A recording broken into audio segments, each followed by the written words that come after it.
Shalom, family. Shalom. Peace and blessings to the 12 tribes scattered. Brother Aram Allah coming back to you guys with another powerful lesson in the spirit. Precept around the clock. So let's get right to it, right? No filler, no filler, no filler. Matthew 20, verse 1, right?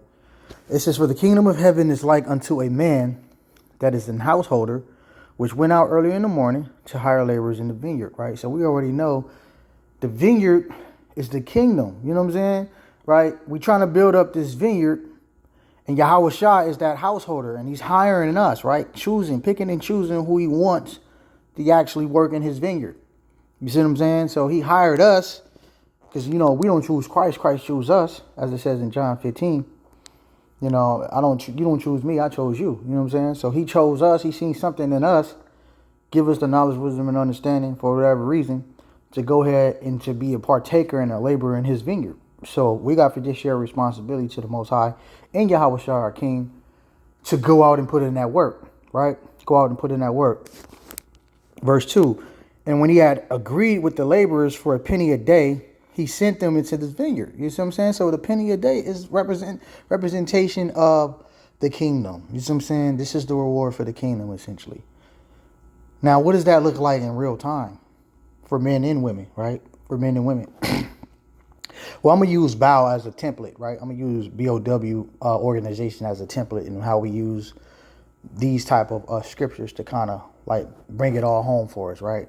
Because there's different parts and different functions within the body, right? We always use that in Romans 12 when it talks about the different functionalities of the body, right? Well, in that similar fashion, that body of Christ is the temple, right? Which the people of God are the temple, right? And who's the people of God? The Israelites. So now we're rebuilding this temple. I want to go to Salakia. Let me go to, so y'all can get my gist, right? My mind is going all over the place, but bear with me. Nehemiah 4, right? This is about when we was rebuilding the temple, right? Our temple was ramshacked, pillaged, and destroyed by the Babylonians, who went into the Babylonian exile for 70 years. And then we was able to get released and go back, right, through the Persian Medes Empire, go back to our temple, right, or go back to Jerusalem and Judah and build up the temple of the Lord, right? Now, let's see how this worked. Let's get some details of how this thing happened, right? During the past times, because the Lord said, "I require the past," right? Let me get that real quick. Ecclesiastes. The past will let you know your future. So it's important that we read the past, go into the history, as the scriptures say, so we can kind of be prepared for what we can expect in the future. Ecclesiastes in your Bible, chapter 3, verse 15. It says, "That which has been is now, and that which has to be has already been. And God require that which is past." The Most High requires the past. Why? Because there's a cycle. There's a cycle of things going on. There's no new thing under the sun because there's no new people under the sun. The people are being regenerated on the earth, doing the same thing they probably did in their previous life or something similar. You see what I'm saying? So it's important that we go back to our previous accounts in history so we can get a bar and understanding what's going on now in this vineyard we're working, right? So this is Nehemiah chapter 4, verse 1. "But it came to pass that when Sanballat heard that we were building the wall, he was wroth and took great indignation and mocked the Jews," right? So Sanballat was one of our enemies, right? One of the heathen nations that was looking at us rebuilding the temple. So how do we equivocate that to today? Well, we're building the spiritual temple right now, right? The spiritual temple, which is us, right? Rebuilding our nation, giving us back the law, statutes, commandments. We're coming out of our disenfranchised, frail state of mind, indoctrinations, all these crazy doctrines we used to go by and all that stuff. And we're coming back to this truth, knowing that we are the true people of the book, that Yahweh Shah is black. He's a melanated man that looks like us. And we finding all these details out, right? So we coming back into the knowledge, right? So that requires us to change our mind. That's why Christ said we got to be like little kids or be born again. Like come as a kid, humble, changing your mind, coming to this thing knowing that you didn't know nothing and you want to start over, start from scratch, right? Like Men in Black movie, right? When they had that little flash, you start over. You forget your memory of everything you learned prior up until that moment and you start over. So that similar fashion, that's what we got to do in this truth, right? We find out we the Jews or whatnot. What's required of being a Jew? Oh, the commandments, you know what I mean? Breaking the commandments is what got us in this position. So now we got to come back to the commandments. So now we learning them, whatnot. whatever. But then we find out there's more works than that. Okay, so now it's not just about me. It's about actually teaching people now, right? Each one teach one. So I know what it is. Now I got to go teach, but I don't know how to teach. So now I got to join an organization or find a body of people that can help me teach. So now you come into this vineyard and now you got officers, captains, generals, all these different men who are set up to show you how to teach this word, right? They give you the real understanding of this word. We over here combating different false doctrine, heresies and stuff like that. So you come into the classes and now you're getting the understanding, right? Now you're going out, now you feel confident. You got to go out on the street corners and teach this stuff, man. And you get charged up by the Christians and all that. All your contrarians, they're going to come out there and see if you know what you're talking about, right? That requires time. That requires a whole lot of sacrifice. Especially if you're working 9, 10 hour shifts and stuff like that. You got to go out every weekend, sometimes during a week. Brothers will call a camp. You got to be on top of this stuff, right? And then not to mention, we're going to have at least one new moon or a feast day throughout the month. So that's another day that you're going to have to call off and all that, right? You get the 4 Sabbaths off and then you're going to have to get the new moon off and put in the works of the Heavenly Father. You see that?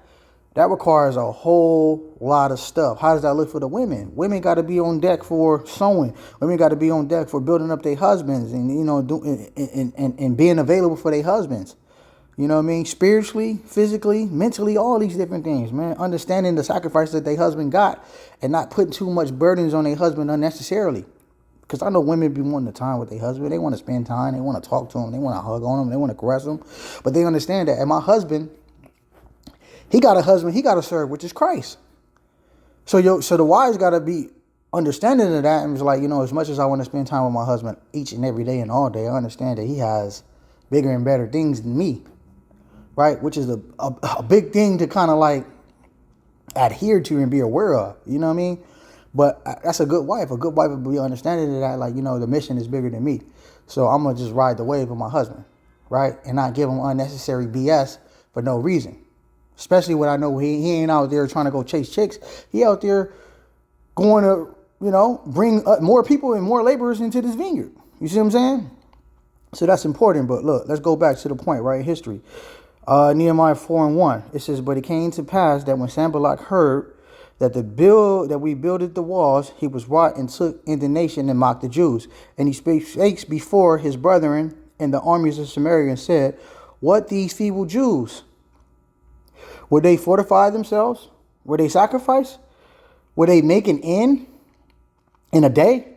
Would they revive the stones out of the heaps of the rubbish which are burned?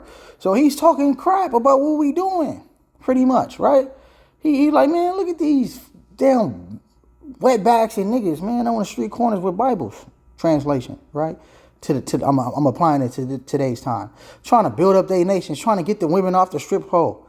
Messing up my money, right? Ishmael, y'all messing up my money in my strip club. You know what I mean? I used to have this strip club packed out, and now y'all Israelites come in, and now these women trying to get off the strip pole and come back to their nationality and cover themselves up. Who these dudes think they are, man? They ain't nothing but niggas and spicks and wetbacks. They're gonna end up fighting each other. Watch, right? That's why he said, right here, he said, would they fortify themselves in verse 2? Would they sacrifice? Would they make the sacrifices? Would they make an end in a day? They all riled up right now, but look, give them a week or so, man. They'll be back to doing what they used to doing. Smoking blunts, gang banging, shooting at each other, lasciviousness, fornication, calling their women bees and hoes, and gang banging on each other and want to slide. They'll go back to their old vomit. Don't even trip. This is what they do. They get all hype and become revolutionaries before one day, right? This is what the heathens think of us, right? They think this is a fad. They think this is just something that we doing right now. And we not really putting on our true identity and our nationality. They don't understand it's our ethnicity, it's our culture, it's our true culture, our true origins.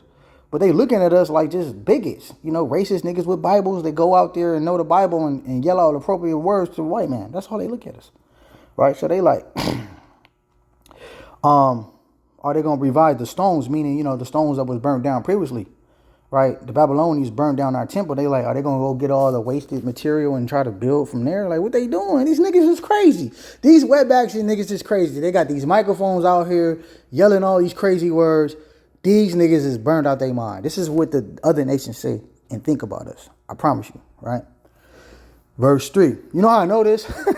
Side note, right? Side note, because I work with all the other nations, and they be having all their little funny jokes when they see my little fringes here and there. You know what I mean? Man, they be having like, hey, you guys are Israelites, right? You guys believe you're the true Jews, and then they got all these little underhanded, backhanded compliments and stuff like that. So they feel the same way. When they get among their God, they talk a lot of crap about us. They laughing at us. They like, man, these niggas can't even get organized for a day or two. They can't even get organized. Look, we got so much tribalism within our own nation. I gotta agree with them, man. Like even among like the camps, you got beef. You got bishops in out here having diss records and getting on brothers and, ain't even trying to go through the proper channels and reconcile with their brothers. But no, we're going to air them out, continue to hold grudges and, hate brothers. And this madness, man. You know what I mean? This total insanity, absurdity, right, is what's going on within our nations. And the heathens know that. They like, man, these niggas ain't finna do nothing, right? Verse 3.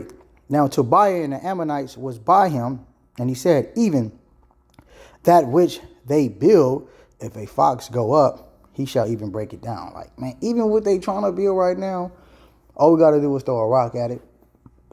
All we got to do is throw a little monkey wrench in it, and they're going to scatter. It's going to decay. Meaning, all we got to do is take a little sound bite here and there, gloss it up, put it on syndicated radio, put it on syndicated media, depict them in a negative light and do some fear mongering as if the FBI is about to attack them and all that. And then they'll scatter. They'll go back to their gang banging ways. They'll go back to their niggish ways. They'll go back to their wetback ways. They'll go back to their Indian spick ways. You know what I'm saying? Because they not really about this. They just doing this for attention. They doing this for views. They just doing this for likes right now. They just doing this for a viral moment. This is how the heathens feel, right? Verse 4. It says, hear, O God, for we are despised. So this is our response to this. Nehemiah, like, Heavenly Father, listen up to my prayer, please. We are hated. If you are black, Hispanic, or Native American man and woman in this truth, and you don't believe you hated by the other nations, you are lost. We're not telling you got to be radical like us, some of the brothers on the street corners. What we are telling you is be aware that you cannot trust your enemy. The scriptures say never. Ecclesiastes chapter 12 verse 6. Never, ever, ever trust your enemy. For just like iron with rust, so with his wickedness show. And look, this is the reason why the heathens want us down, right? Whether they understand it or like cognitive of it. They understand once we get our kingdom, that becomes their hell. They preserve their heaven as long as we down. So why in the hell would they want us to have an uprising? Why in the hell would they want us to separate from them when they know when we start doing this, this is the beginning of their demise? So they're going to do everything in their power, whether they're aware of it or not, to keep us held down. To keep us not working. To keep us confused. To keep us arguing and bickering and going back and forth with each other.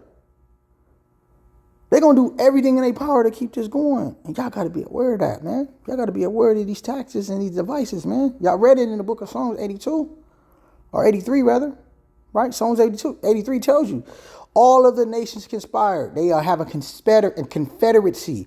That means they have a group and an organization behind the scenes, whether you can see it or not. They have an organization behind the scenes where they come together and figure out a way how we trump the Israelites and keep them held down and subjugated. And don't let these niggas and wetbacks know who they are. Let's give them a false God, false religion. We'll give them a little money here and there. We'll give them little stuff here and there. We'll give them entertainment, sports, Kendrick Lamar. We'll give them, baseball, soccer. We'll give them all this stuff. But don't tell them who they are and don't give them the truth of the Bible. Give them a fake Jesus. You see that? All these different distractions, man. It's devices of our enemy, our adversaries, and we got to come out of this. Verse 4, it says, hear, O God, for we are despised, and turn their approach upon their own head, and give them for a prey into the land of the captivity. And cover not their iniquity, and let not their sins be blotted out from before thee, for they have provoked thee to anger before the builders. So built we the wall, and the wall was joined together unto the half thereof, for the people had mind to work, right? That's the part I want to focus on. We had a mind to work, verse 6. You have to have a mind of work. What does it say in the book of James? Faith without what? Without what? You have to have a mind of work. So what does that look like for people that's not in Bow, right? People in Bow know what time it is. We got departments and stuff like that. I just did a lesson on that, right? But what about my people outside? What works can you do? You're not a part of our body. What works can you do? Well, first and foremost, supporting, right? Supporting when you're coming in, it's happening on the lives. That's a spiritual gathering we're having when we're on the lives together, right? Sharing the videos, right? That's an aspect of, you are charity, right? You're putting in your time. And they don't even take that much, sharing the videos, you letting other people know. Each one teach one, right? Maybe you got some resources financially where you can, you can go ahead and give some alms to further the ministry. Or if you don't have money, maybe you can give other resources like maybe books, right? Maybe you got some books that's been sitting on the shelf, you ain't been reading or whatever. You feel like, especially if you're like a woman or something, you're like, well, I don't even need these books. I'm not teaching. Let me give it to the man and let them teach it. You know what I mean? Or you can donate maybe laptops, anything for the ministry. Let me donate some pens, pencils, and stuff for the kids up and coming. They need to learn this stuff. Let me donate whatever I can. Let me come together with the body of Christ, and let me figure out my way to pick up my plow and put my brick in. You see that? Everybody has a role in this thing, right? Everybody has a role in this thing, and it's important that you don't just stand by and watch and be a spectator. You don't just stand by and watch and be a spectator and watch everybody else labor. Nah, you got to pick up your brick too. You know what I mean? Put your hands to the plow as well, right? So at this time, everybody had a mind to work. So we got half of the work done, right? Verse 7. But it came to pass that when Sanballat and Tobiah and the Arabians and the Ammonites and the Ashdodites heard that the wall of Jerusalem were made up and that the breaches began to be stopped, then they were very wroth and conspired, Psalms 83, all of them together to come and fight against Jerusalem and to hinder it. Now, what does that look like in real time today in the spiritual sense? We're going to vilify us. We're going to demonize this black Hebrew Israelite movement. Put the black connotation behind it, or in front of it, rather. Lead with that so people can undermine it, demean it, and look at it in a negative light. Because, those words, black goes back to dirty, lack of light, all these different things. You see what I'm saying? So we're going to put the black in front of it and highlight it and magnify it so everybody else can look at them like clowns. They shake their head like, these niggas crazy. They really think they the Jews? What? You see what I'm saying? Well, we always say black, Hispanics, Native Americans. We always say that, but they always say, and we say so-called. We say so-called. We always say so-called, but they always highlight the black in an effort to demean and undermine the movement. Just like they were trying to undermine what we were doing back then. You see what it said in verse 8. They conspired all of them together to come in and fight against Jerusalem to hinder it, to stop it. Let's look up the word hinder, man. Let me not pretend like y'all know what these words mean. Let me see. Hinder. Let's look up this word real quick. It says hinder. It says create difficulty for someone or something, resulting in a delay or an obstruction. They putting in all type of edicts, plans, actions, laws to stop what we doing. They trying to outlaw bubbles. You know what I mean? Outlaw bubbles in a minute. You know what I'm saying? That's going to be the new thing. And the famine of the world going to really come when we're not able to get these scriptures no more. We're not able to get the Apocrypha no more. You know what I mean? That's coming. That's coming down the pipeline. So we got to be aware of these things. We got to be aware of what happened in the past. It's got to happen again. Because the Most High said he requires the past. That's how things go. You see what I'm saying? It goes like that. Where I'm at. Verse 9. Nevertheless, we made our prayers unto the Most High instead of watched against them day and night because of them. Right? So our forefathers are a little different than us. Man, they had security on deck all day and all night, as you can see. We had shifts. Certain dudes would be a day shift. Certain dudes that had the night shift. pretty much watching out. And their job was to have the binoculars and the scopes and all that, and see potential imminent danger. That's why at BOW we have a department called security, because that's their job, is to watch and see if there's any potential imminent danger on our behalf, whether that's a cyber attack or that's a literal attack. This is their job. And I'm trying to get it to the point where we get enough members, we get enough people in this vineyard, and that'll be your only job. Because some brothers is like, as you see, is different bodies and different functionalities in the Church of Christ. So some people might just be ministers. Like, it's no doubt in my mind, my brother Ratazan is like he was ready to be a prophet. You know what I mean? That's what the Lord set him up to be. Okay, so you do that. But another brother might be gifted in war. You know what I mean? So you should be the head of security or something like that. You get what I'm saying? Somebody else, like a woman, might come in. She might be gifted in cooking. Okay, so you be over the feast department. Or another sister might be good in fabrics and making clothes. So you be over the sewing department. You see what I'm saying? Or another brother might be good in editing, videography. Oh, so you be over our AV department. You know what I mean? All this different stuff. All these different functionalities in the bodies are very important, right? Watch this. Verse 10, and Judah said, the strength of the bearers of the burdens is decay, and there is much rubbish, so that we are not able to build the wall. Like, we're getting all this friction. We're getting all this back and forth from our enemies. And then even the materials that we have right now that's not that good. So we get all type of obstructions and hindrance of trying to, build this nation, essentially. Right? Now, how do we equivocate that to right now? Well, that right now, Esau and the other nations, you know what I mean? Because they got all the companies and stuff, and they the ones that's hiring us. How they obstruct us from building this wall and building this temple? Well, they give you 15, 16-hour shifts. They work you to death, so when you come home, you can't get in your scriptures. And the only day that you might get off during the week is the Sabbath. You just trying to recover from all the damn slavery you just did during the week. So that's how they figure. They like, we got him. He's not going to take his lunch break and read the scriptures. He's not going to take his 15, 20-minute break to read the scriptures, get on the phone call with other brothers and build up brothers. He's not going to do that. He gonna take his 15-minute break and look at Instagram twerk videos. He gonna take his 15, 20-minute break and look on some stupid stuff on, back and forth battle with Drake and Kendrick Lamar. He's not gonna take this opportunity, this little 20-minute free time, to really, really get into scriptures. No, he gonna go probably spend it with a brother at work that's in the world, and they talk about nothing but foolishness. You see what I'm saying? Esau and all the other nations are banking on that, right? This is what we have a propensity to do, right? Verse 11, and our adversary said, they shall not know, neither see, till we come in the midst among them and slay them and cause the work to cease. And that's the point I want. Cause our work to stop. They want to stop bringing people into the vineyard. They want to stop bringing people or laborers in the vineyard. That's their goal.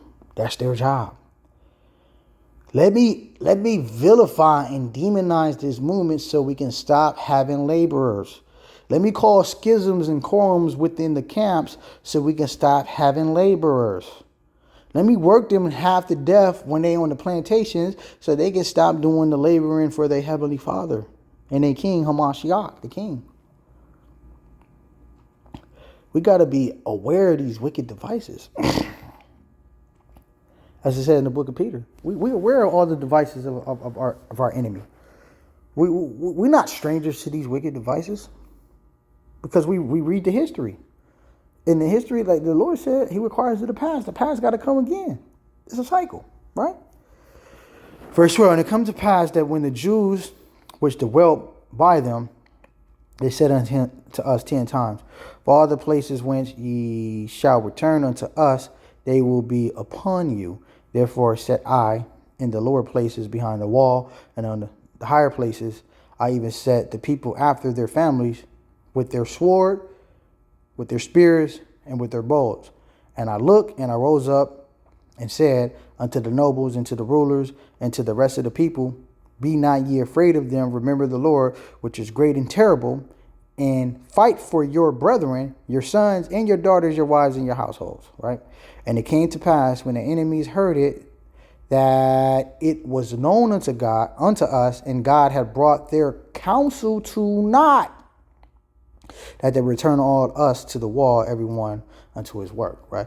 So the Lord is grateful. He's faithful. He just want to see us stand up sometimes. He'll put little obstructions, and little hindrances on the way of our journey, just to see how we're going to respond to it. But he already got you don't even got to send up the prayer, but you do got to pray. But, he already got the prayer answered for you. He just want to see if you're going to remain and have faith.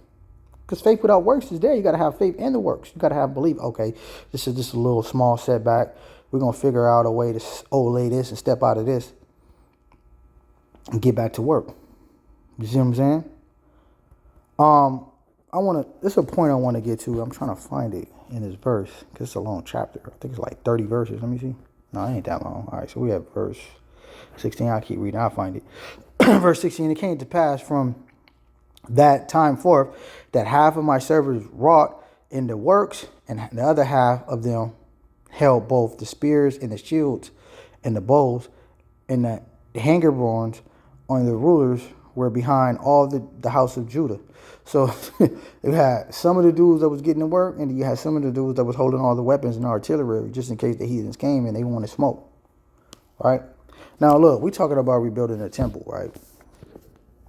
The spiritual temple, right? I'm gonna just use this one, right? It took like 40 years to rebuild this, bro. Let me see if I can get a precept real quick. Let me see, what was that? John 2. It took like 40 years, y'all.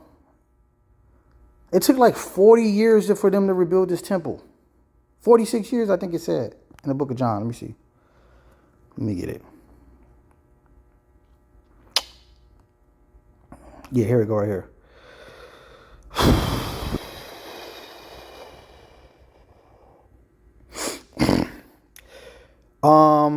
John 2 and 18. It says, Then answered the Jews and said unto him, What sign showest thou unto us, seeing that thou doest these things? Yahushua answered and said unto them, Destroy this temple, and in 3 days I will rise up again. Right? I'll rise it up.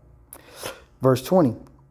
Then said the Jews, 46 years was the temple standing and building, and wilt thou rear it up in 3 days? They like, this nigga crazy, man. But they didn't know he was speaking of the temple of the body, right? Which is the spiritual house of God, which each and every one of us are, right? He talked about that in 1 Peter. Every one of us is a lively stone. Let me get that real quick. 1 Peter 2. Ye also are lively stones, are built up a spiritual house and holy priesthood to offer spiritual sacrifices acceptable unto the Most High by Yahushua. Right? So each one of us is a spiritual brick or a spiritual stone building up this spiritual temple, right? And we all in the vineyard laboring, right?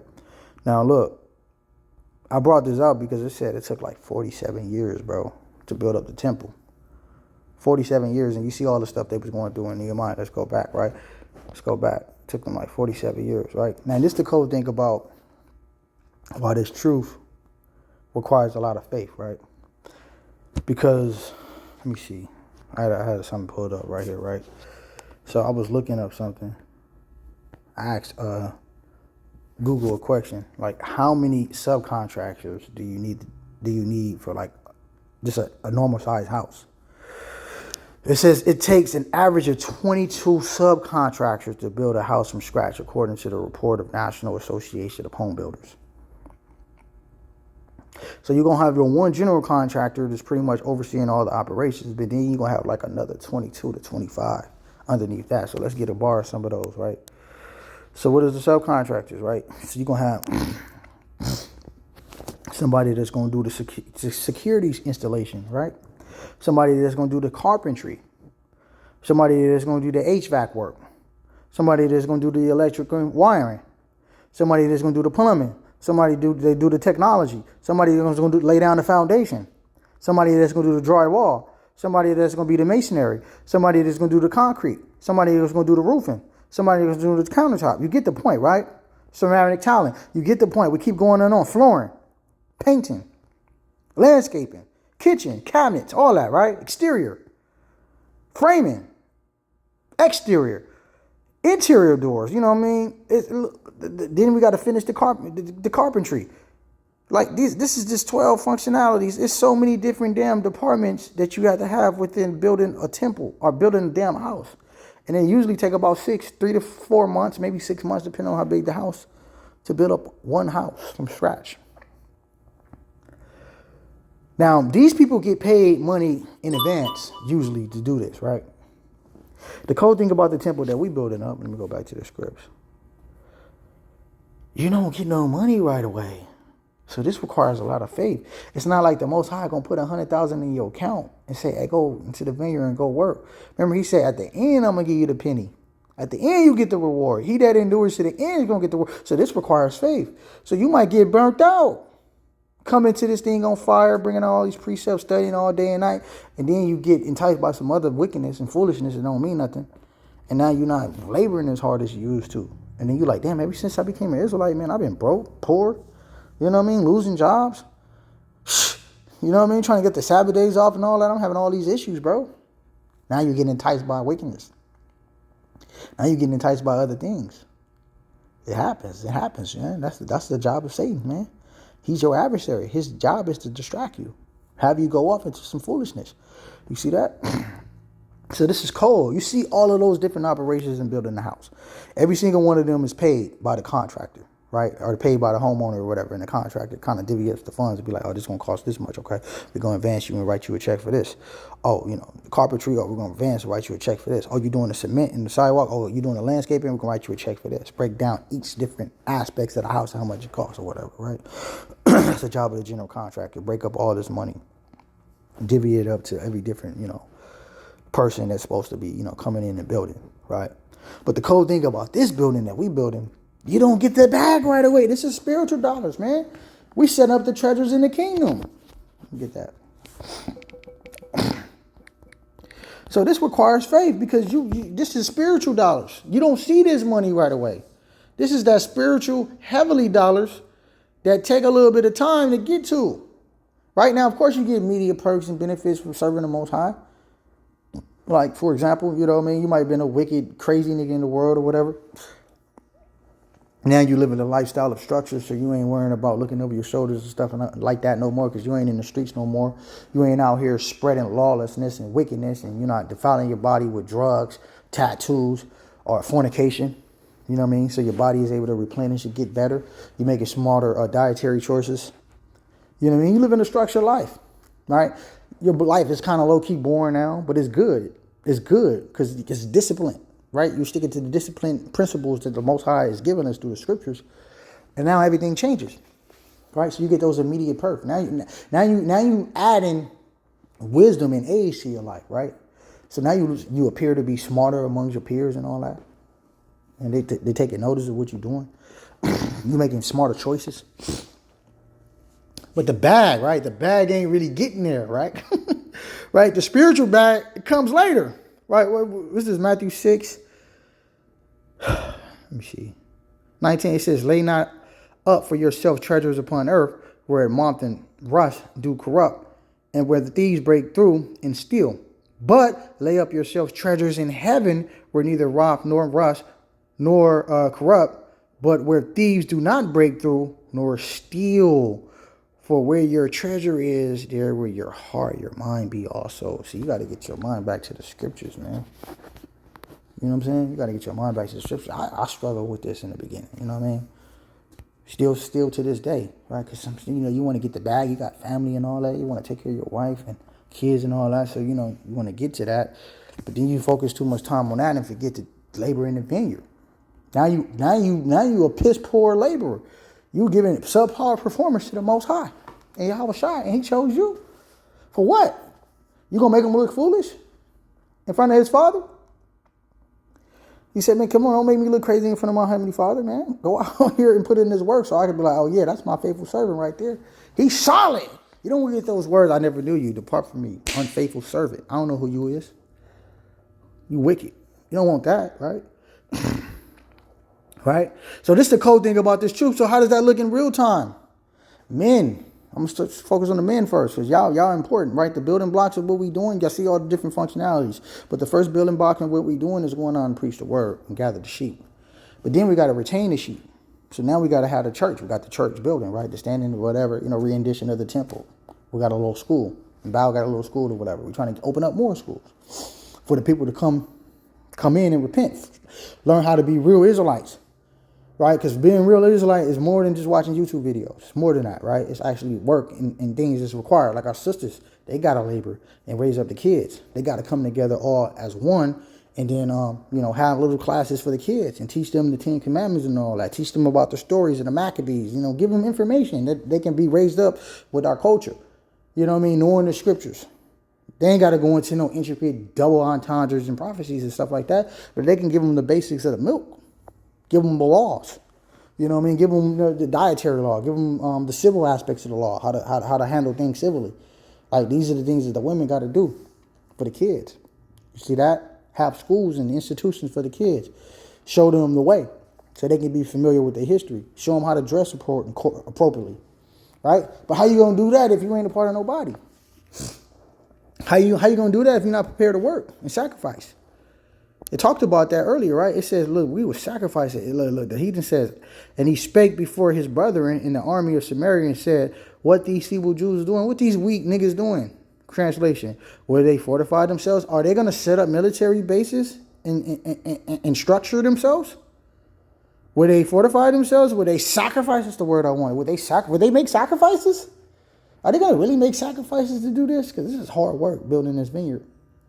Are they going to really put in the work? Do they really have the discipline and the decorum to do this? I don't think so. This is how the heathens feel about us. Now, we don't care. We ain't trying to impress them. But the point is, look, got to get it together, Israel. Got to get it together. It's important, man. I'm rebuking myself right now. You know what I mean? I'm rebuking myself. So I'm not excluding myself from this conversation. We got to get it together. We got to put in more work. We got to get in our scriptures more, because that's the building blocks. We got to be able to answer questions, man. That question that you answered to such and such might have been what he needed or she needed to stay in this knowledge. They was looking and searching like they don't know. They like, man, we out of here, bro. We ain't even trying to do this no more. And then they get that breakdown from me and they're like, oh, man, damn. You reeled them in. You reeled them back in. You brought them back into this knowledge. Because it's hard for somebody that don't got a body that's close to them to stay in this thing, to stay motivated. They don't have the access to the Ratazans and Irams and all that. You know what I mean? The Ra'im Israels and that. They don't got all access to that. You see that? So they like, man, I guess hopefully they can answer my questions on the YouTube or whatever. But, in my day-to-day, I'm going to just do me. You know what I mean? And it's like, it's important that you understand it's bigger than you. This initiative is way bigger than you, right? Where I'll leave off at. Salaki. Verse 17, it says, they which build it on the wall, and they that bear their burdens with those that laid it, every one with one hand wrought in the works, and with the other hand had a weapon. Boy, these niggas is with it. Boy, these Negroes is with it. All forefathers is with this. I don't think y'all understand. They was building the real temple back up. One hand, they putting in the work, building in the temple. They had a hammer in their hand, and the other hand, they had the sword. Waiting because they had to watch their back for attacks by these heathens. So they was prepared for both. Like, well, we're gonna do the works here, but we also gonna fight and stand up for our people if we gotta do that too. You know what I'm saying? Are we doing that type of stuff? Like, what does that look like now? That means, okay, you got to go and do, you got to go get the bag or whatever, go to work, 8, 9, 10-hour shifts, whatever. Another probably hour in traffic and all that. But look, you got to utilize your free time, like your little breaks that you get, your little bathroom breaks. You got to make them count. The reason why I can speak to this is because I'm somebody that work 14-hour shifts and I utilize my break time to get it in, go into a car, get away from everybody, do a video breakdown. Or I work the type of job where I can have my earphones, you know what I mean? I wasn't supposed to, but I had them anyways, and I'm just listening to YouTube videos all day. Brothers bringing it out. You know what I mean? I'm listening to breakdowns and stuff like that. You got to stay in the spirit. However you got to do to stay in the spirit, stay in the spirit. Right? Keep yourself spiritually involved in this and give yourself a competitive advantage, right? Because Satan, your adversary, the devil, trying to take you out. Verse 18, for the builders, everyone had a sword girded by his side, and so built it. And he sounded the trumpet, which was by me. And I said unto the nobles and to the rulers and to the rest of the people, the work is great and large, and we have separated upon the walls one from another. Man, look, bro, we got hella 1,000 camps, man. I started this like 7 years ago, 2017. You know what I mean? Like early 2017. Bro, it's like hella camps now. Yeah, we all over the place. We scattered. You know what I mean? From both Americas, from the top of America to the bottom of America. You know, even Canada, England, Africa. We got camps all over the place, right? So we kind of separated while we building this spiritual temple. Everybody not gonna be in the same place at the same time, but that's all right, man. It's all right. That's all right, because the Most High is glorious and faithful, and He's gonna give us the strength to finish this, right? Verse 20. In what place thereof ye heard the sound of the trumpet, result ye thither unto us, our power shall fight for us, right? So anytime you hear the sound of the trumpet, you know that's time for us to fight. We're going all. If y'all hear that y'all hear that sound, that's a war cry. You already know we got an enemy attacking us. That's the alarm. Let's fight. So we labored in the work, and half of them held their spears from the rising of the morning till the stars appeared. That's different, bro. Are we doing this type of work? This type of laboring? I gotta highlight this one, bro. Our forefathers got up from the morning to the time the sun went down, bro.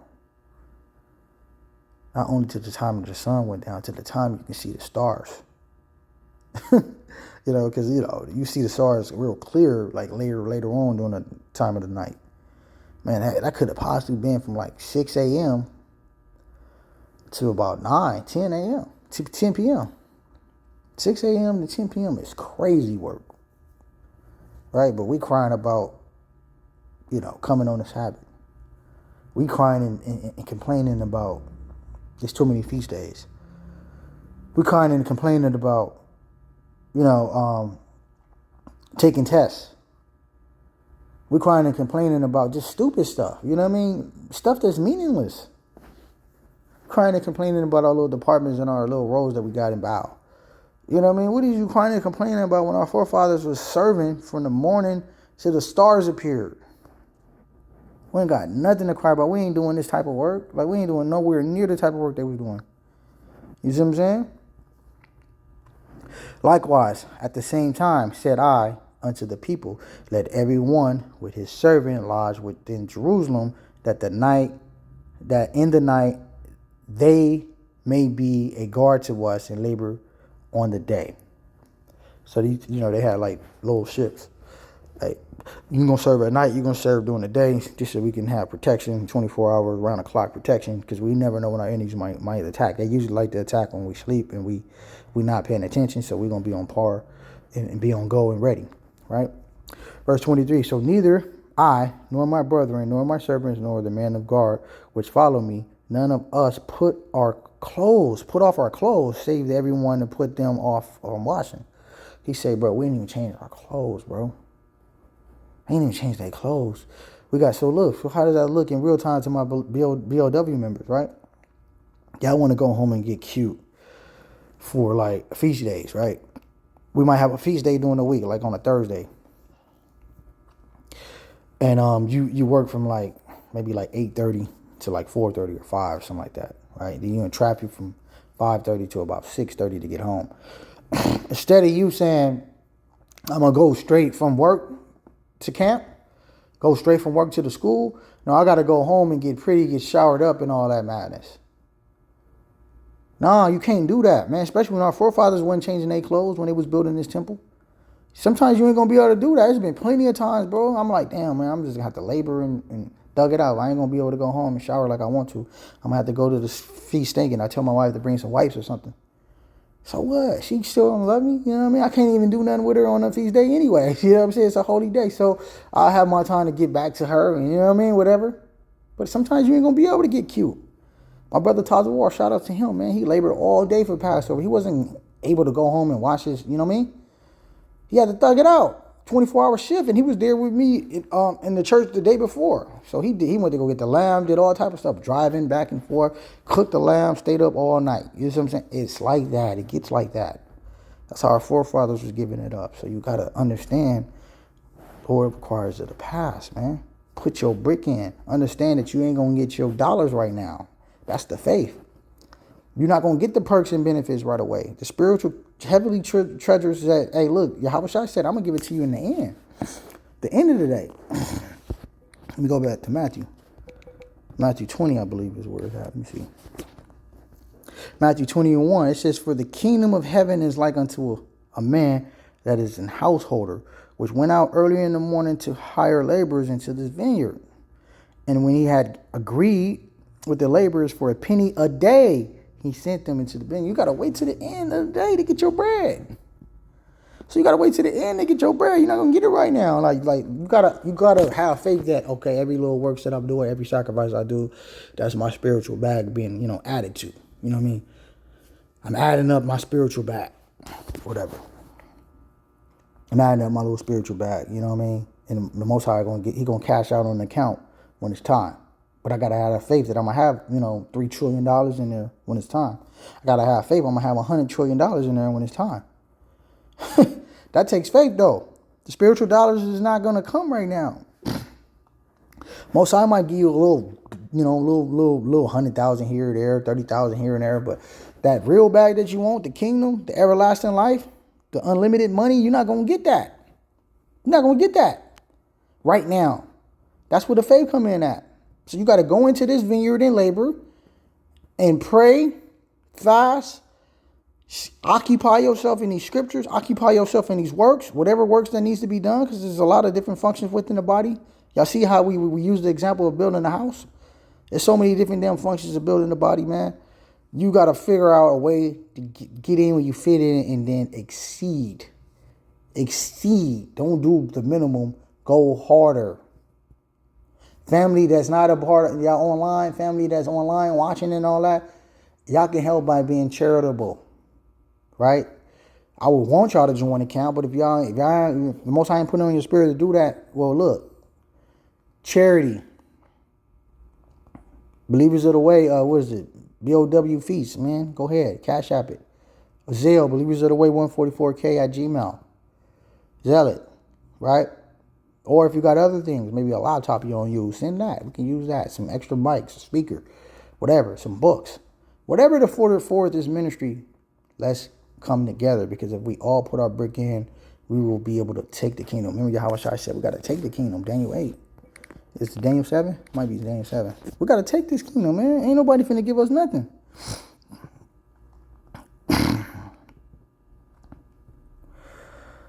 But the sense of the Most High should... Yeah, it should take. Right here we go. Daniel 7:18. It says, but the saints, which are the Israelites of the Most High, shall take the kingdom. Take it.